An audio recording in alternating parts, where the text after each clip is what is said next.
कोल्हापूरच्या सिद्धार्थनगरमध्ये दोन गटांमध्ये वाद झाला। फुटबॉल क्लबच्या वर्धापन दिनावरून हा वाद झाला। घटनेमध्ये 5 पोलिसांसह 8 जण जखमी झाले। काही गाड्यांची तोडफोड सुद्धा या ठिकाणी करण्यात आली। काही काळ या ठिकाणी तणावाचं वातावरण होतं।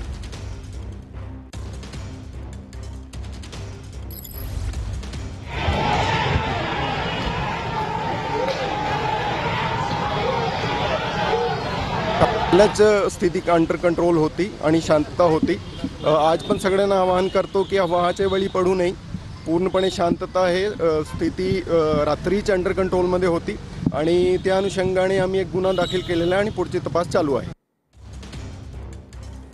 तर कोल्हापूरमध्ये दोन गटांमध्ये वाद नेमका काय घडला ते आपण पाहूया। कोल्हापुरातील राजेबागस्वार फुटबॉल क्लबच्या वर्धापन दिनावरून दोन गटांमध्ये मोठा वाद झाला। भारत तरुण मंडळ आणि पुरस्कृत राजेबागस्वार फुटबॉल क्लबच्या 31व्या वर्धापन दिनी हा वाद निर्माण झाला होता। सिद्धार्थनगरमधील घटनेत 5 पोलिसांसह 8 जण जखमी झाले। एका मंडळाने वर्धापन दिनाचा फलक लावला, साऊंड सिस्टीम उभारून रस्ता अडवण्याचा प्रयत्न केला। लक्ष्मीपुरी पोलिसांनी साऊंड सिस्टीमसह साहित्य ताब्यात घेतलं। सायंकाळी वर्धापन दिनाची पुन्हा तयारी सुरू झाली आणि नव्याने 3 फलक उभारले गेले। रात्री 9 वाजता साऊंड सिस्टीम लावून फटाक्यांची आतषबाजी करण्यात आली।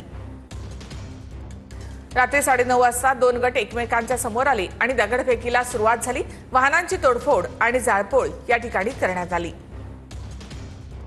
मालवाहतूक करणाऱ्या रिक्षा, टेम्पोसह 10हून अधिक कार आणि दुचाकी वाहनांची तोडफोड करण्यात आली।